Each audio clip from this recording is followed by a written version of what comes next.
Welcome to Sex on the Floor podcast. This podcast was created to help educate the public about problems with sex and intimacy and how this is tied to both physical and mental aspects. Hosted by myself, Dr. Molly Hart, a passionate pelvic floor physical therapist and owner of Pelvic Balance Physical Therapy, and by Dr. Katie Schubert, a phenomenal sex therapist and owner of Cypress Wellness Center. We are here to have a good time. We're here to keep it real with you all and to educate along the way. I'm so excited for you to join us. We strive to help many relationships prosper in fun, safe, and healthy intimacy.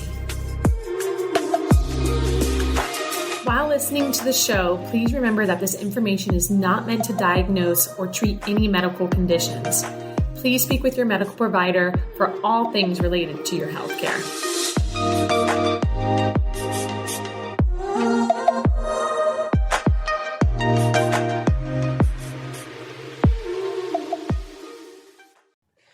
Welcome back to Sex on the Floor. We're here today to talk about mindfulness in relationships and how that can translate into mindfulness and intimacy and partnered intimacy. Yes, I'm excited for this topic today. It's just going to piggyback off of our last two episodes where we talked about mindfulness with her and mindfulness for him, and now bringing this together as a couple and how we can use this to enhance our intimacy life, essentially. Yeah. So go away, Dr. Katie. I'm excited. So I always get really excited when I get couples in my office because I can work with both of them to enhance all sorts of really great things in their relationship. The first thing I usually start off talking about, or the first question I usually ask is, when did you last spend mindful time together? When did you last go on a date? When did you last have dinner at the dinner table facing each other without technology on or around? And quite often couples have to think about it for quite some time before they give me an answer. I know. So, it's super sad. Yeah, it is. And I mean, I'm at fault of it too. Like, I think we all are. It's just easier to have technology on or around, or we do things quickly. We do things without thinking about it. And when we live with our partner, especially if there's kids around, it's really hard to see them. It's really hard to notice them and, spend mindful time with them where we feel engaged in their life and they feel engaged in our life. So usually my first task as a couples therapist is to get couples to spend a little bit more quality time together because, couples will come to me saying, well, we haven't had sex for a really long time. And, people don't want to have sex with each other if they don't feel like they're being noticed at home or seen at home, or if they don't feel like they're getting enough quality time with their partner. So my first job is to get them to see that's necessary. It's a necessary prerequisite for having fulfilling intimacy. Yeah. So I ask them to, schedule date nights or, I don't know, schedule things that they want to do with each other, or sit down, and have dinner facing each other and talk about their days. And that's my first task. Yeah, I love, so same here. And honestly, I think just doing this podcast with you has helped me just kind of etch that into my plan of care a little bit earlier on. And I'm loving it. I think it's helping a lot because a lot of couples aren't spending time together. And you know what's interesting? I see this even with my couples that don't have kids. They're at the end of the night, like sitting around the TV, eating their food, not engaging with each other, just engaging with the television. And when I ask them, just like you said, when do you spend mindful time together? Sometimes they don't even know what I'm asking.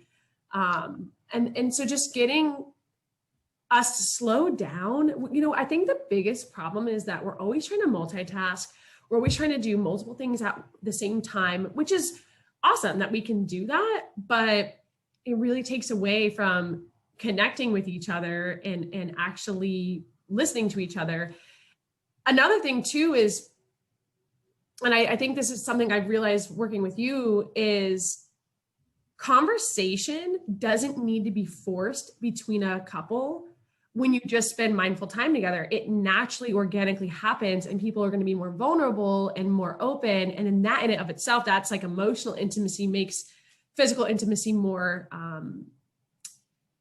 more desirable, something that you actually want to do and partake in. So I find a lot of times people are like, oh, my husband doesn't talk to me. My patient will tell me that. I'm like, well, so when I get them spending mindful time together and they start doing that, automatically conversation starts flowing and they start having these beautiful moments together that wasn't forced. And I think that that's something else that's important to realize is if we just get back to basic, simple things, relationships just kind of naturally, things fall into place, which is kind of what you're describing here is like, let's just start with the basics so that way we can build up to the intimacy of everything that needs to happen, or everything that couples that are coming to see you and me are hoping that will happen. Not all couples maybe have a desire for that to happen.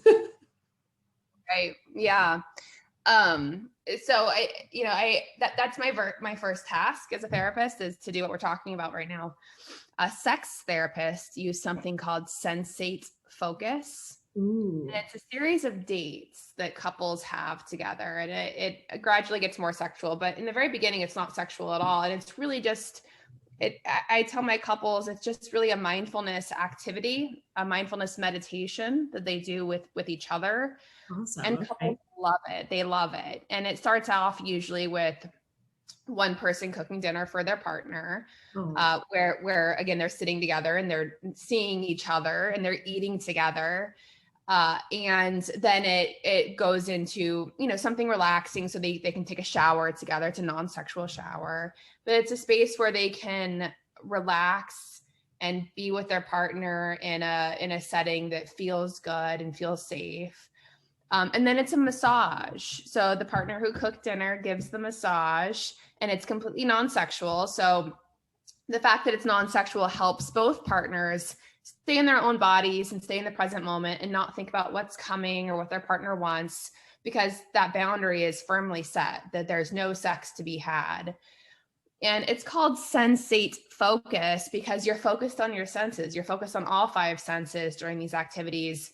And when you're focusing on your senses, it's easier to be present and mindful and in your body and not thinking, a ton of thoughts. Yeah.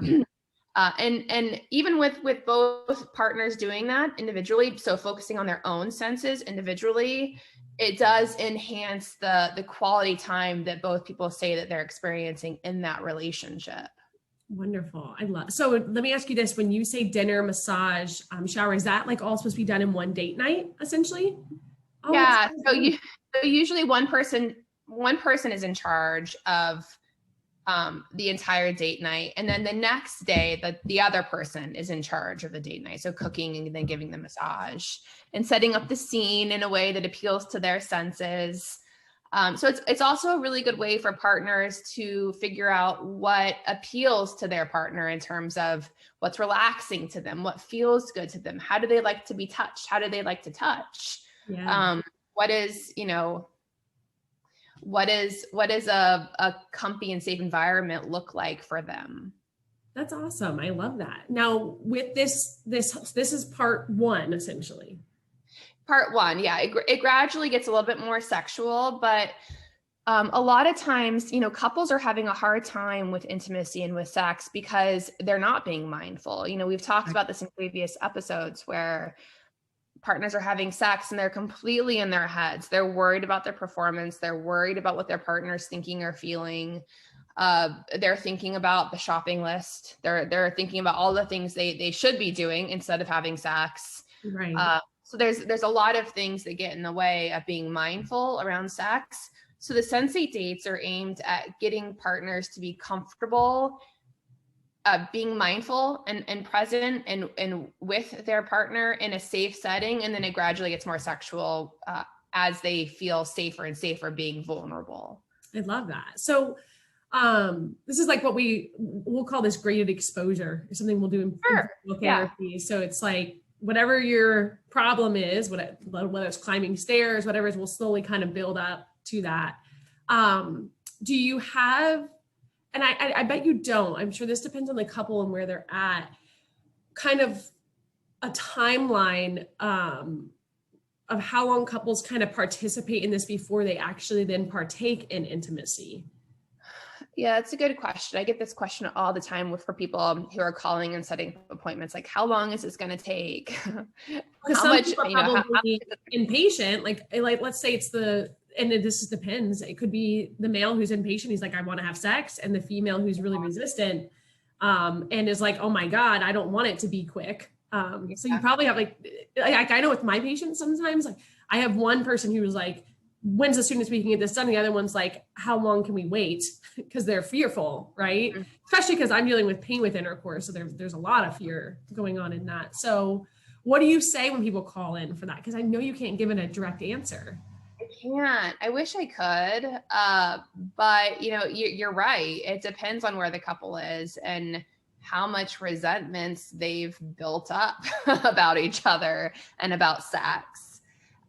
So, I mean, if a couple comes in and they have like a really solid foundation in their relationship, if they're communicating really well, if they're nice to each other, if they have some time to spend with each other, the process goes a lot faster. But generally, by the time I get to see couples, the resentment has caused them to bicker and fight and not be nice to each other and not want to spend any time together and not communicate well. When they're communicating, there's a lot of sarcasm and passive aggressiveness and just all sorts of like really negative communication styles. So before I can even touch the sex, I have to figure out everything else. I have to get that foundation strong enough so that I can do these sensate dates with them. Because if I jump straight into the sensate dates, they're not going to want to touch each other. It's going to cause more problems than probably what they currently have. Yeah, it's too soon. Mm-hmm. Yeah, they don't want to be mindful with each other. I was talking to one of my patients the other day who's also a therapist. And I was just saying, like, I could never do couples counseling, like working with the husband and the wife. It just gives me anxiety thinking about that. Like, I like just sticking with my one person. I can't imagine how uncomfortable some of those conversations must be that you have in the office when you're breaking down all of these things. It's not uncomfortable for me. I'm used to it. I'm used to dysfunction. I get uncomfortable when I get healthy couples in my office because I'm like, what am I going to do with you? Yeah, you're like, oh no. What are we going to talk about?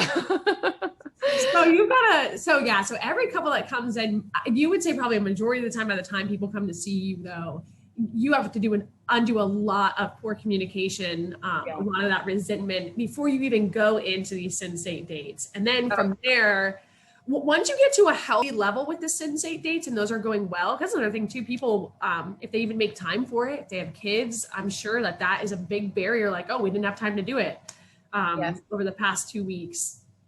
Is that a barrier you find as well? Oh, I get that all the time. Yeah. And it's not just kids. It's, I don't know, life. If people don't want to do these dates or if there's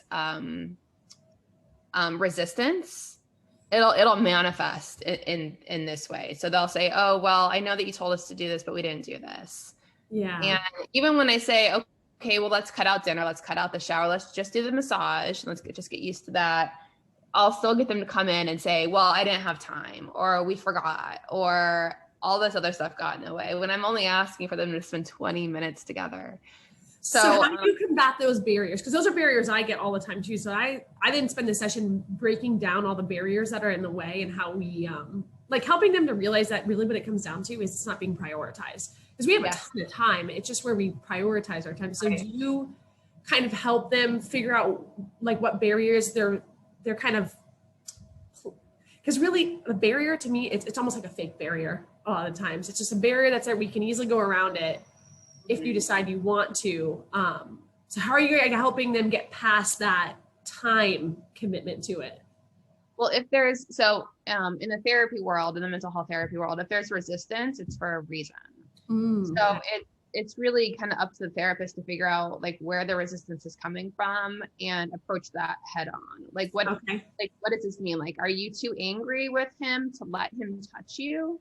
Or like, is there too much resentment for these dates to happen? Like, do you guys not feel safe being vulnerable with each other? Like, are you not being nice to each other and therefore not wanting to spend this this 20-minute time period together where you're in this, vulnerable situation with each other.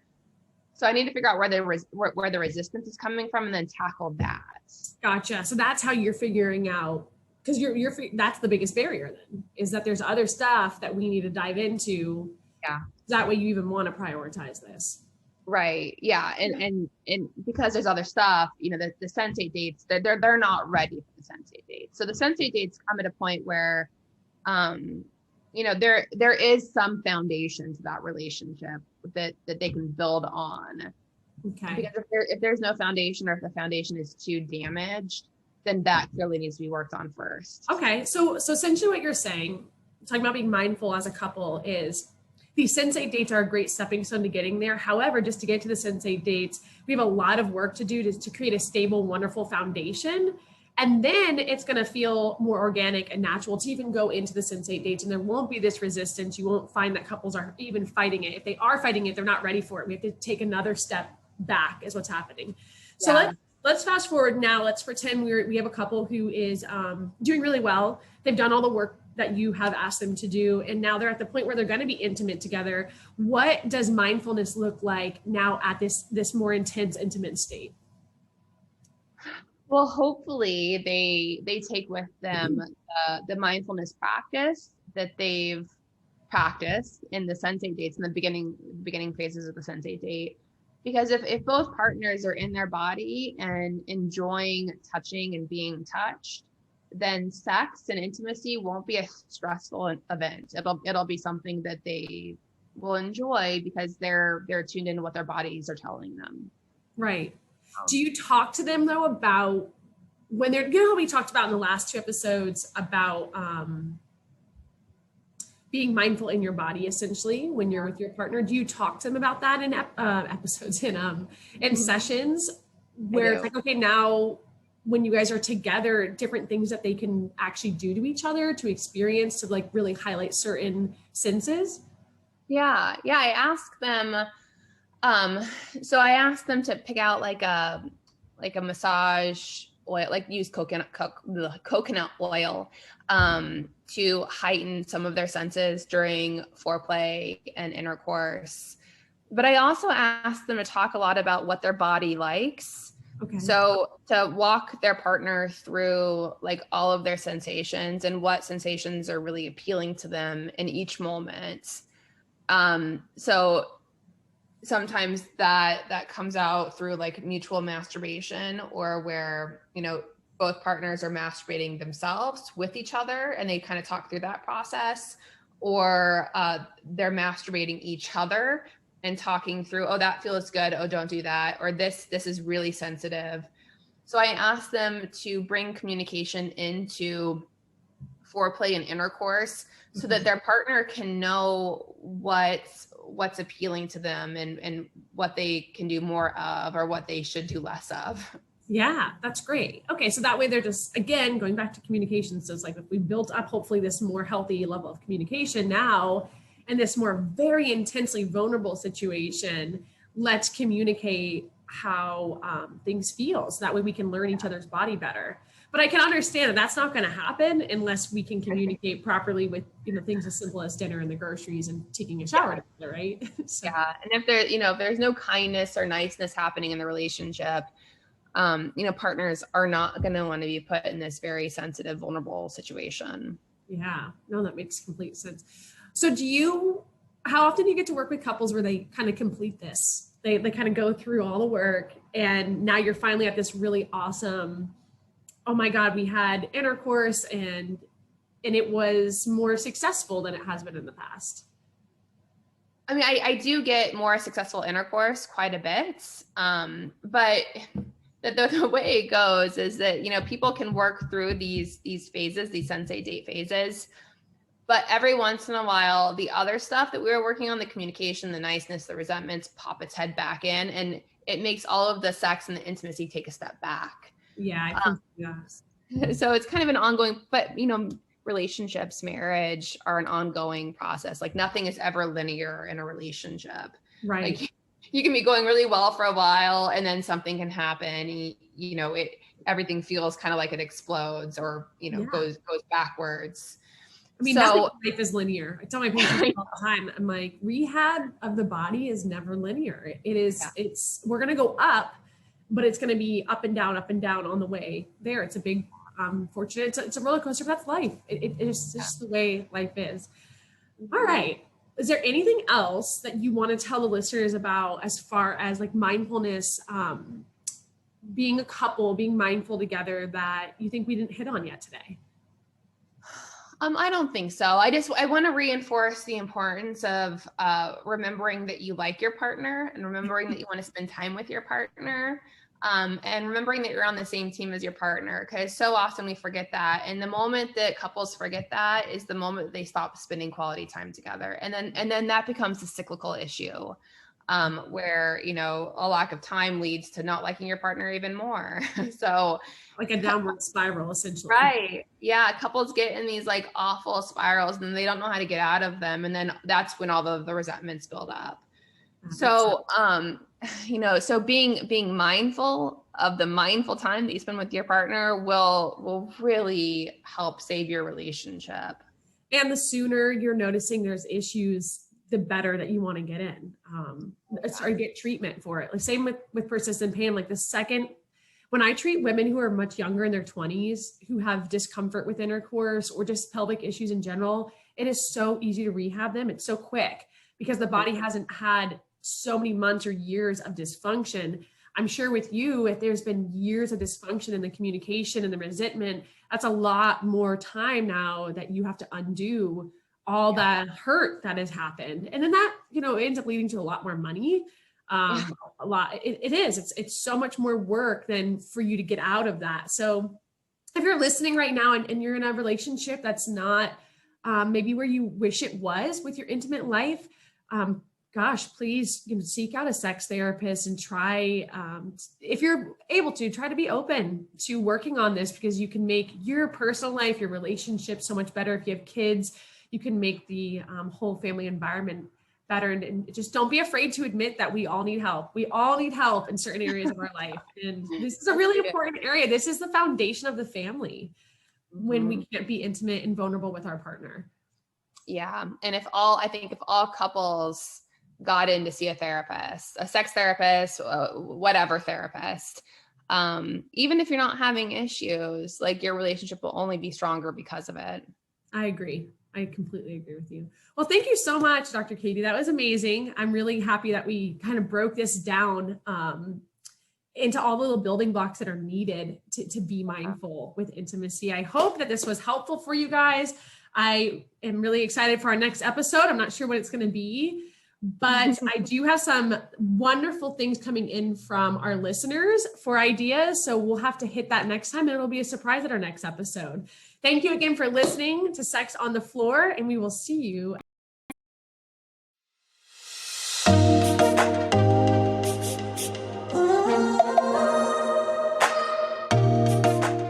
We are Dr. Molly Hart and Dr. Katie Schubert, and you've been listening to Sex on the Floor podcast.